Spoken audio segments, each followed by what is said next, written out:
Всем привет, дорогие друзья! Сегодня будем готовить очень простой и невероятно вкусный клубничный торт на сгущенке за 30 минут. Торт такой нежный, воздушный, внутри сочная клубника, которая пропитывает коржи.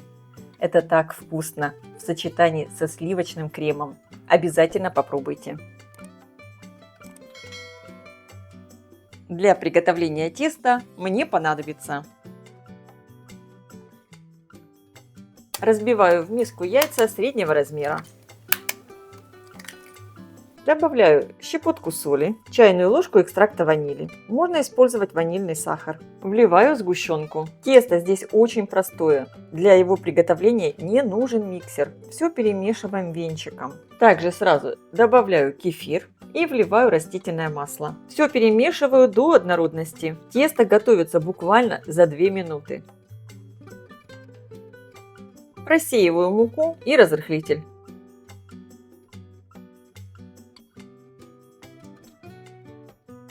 Хорошо все перемешиваю венчиком.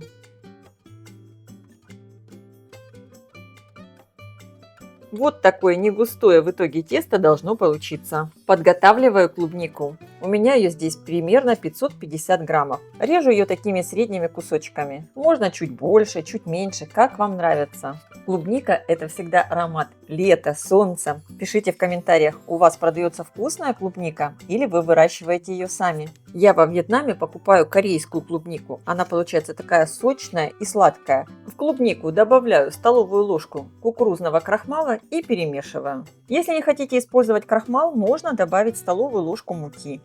Я подготовила противень размер 42 на 32 сантиметра. Выстелила его пергаментной бумагой, силиконизированной. Выливаю на него тесто. Если хотите, тесто можно смешать с клубникой, но мне больше нравится клубнику выкладывать сверху. На мой взгляд, так клубника будет смотреться более ярко и сочно. Распределяю тесто ровным слоем. И теперь сверху распределяю клубнику. Противень с тестом я отправляю выпекаться в хорошо разогретую до 180 градусов духовку примерно на 20-25 минут. Конечно, вы ориентируйтесь по своей духовке. Противень я ставлю на средний уровень, включен вверх и низ. Вот такой очень красивый корж получился. Он у меня слегка подрумянился сверху. Посмотрите, как великолепно смотрится клубника. Выпекался у меня корж ровно 20 минут. Снимаю корж с противня. Вот такой очень нежный и пышный красавец получился. Оставляю его остывать. Для приготовления крема мне понадобится холодные и жирные сливки, жирность не менее чем 33%, взбиваю до мягких пиков.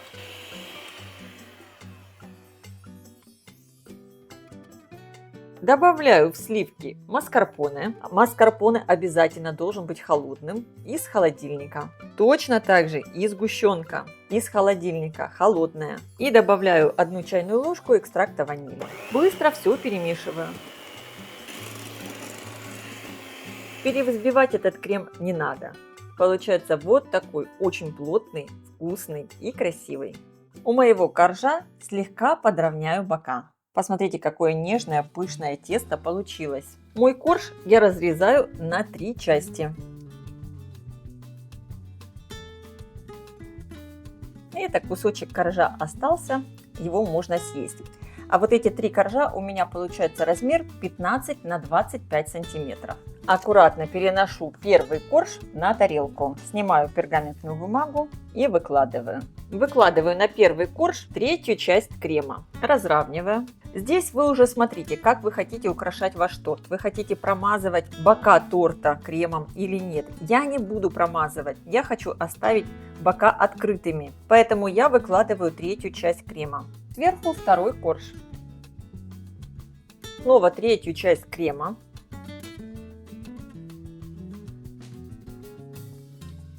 Третий корж я слегка промажу сверху кремом, чтобы заполнить вот эти вот пустоты, которые образовались от клубники. И я его сверху на торт буду выкладывать дном вверх.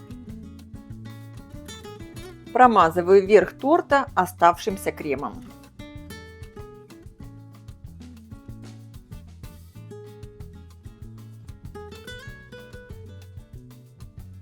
Сверху вот таким шпателем я сделаю небольшой рисунок.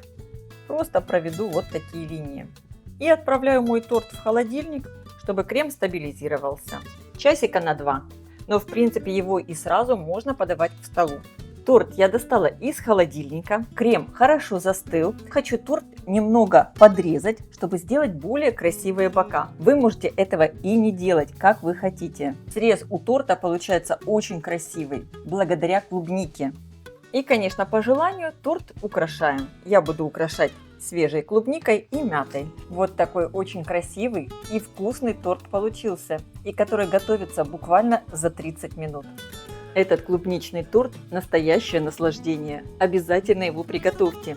Это так быстро и просто. А я желаю вам приятного просмотра и приятного аппетита. Если видео вам понравилось, поставьте лайк, напишите комментарий и подпишитесь на мой канал, чтобы не пропустить новые интересные рецепты. Всем пока!